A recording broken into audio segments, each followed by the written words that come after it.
语字真趣味，乡亲啊，原来青叶台语安尼写青叶，华语的风光也则是神器，台语讲青叶。伊过去是真青叶，带高级厝驶名车，出入阁有保镖。尾也生理失败，即摆拢安尼冻碎。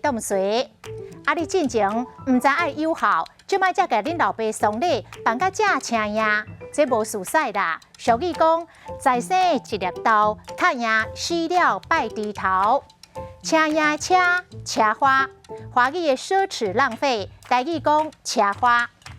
俗语讲，少年袂晓想，食老唔正样。你就是少年的时阵，想土势，想车花，好天无祝予来娘，即摆食老才来拖西莲。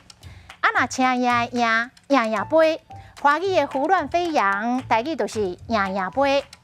落水溪若透东北季风，涂沙粉啊，就赢杯，是互村民真苦恼。啊，即搭即个路边摊，俗个大碗个满钱，个真好食。无怪，就算好神赢杯，人客也是贵厝惊。今仔日的台语字青叶实在真趣味。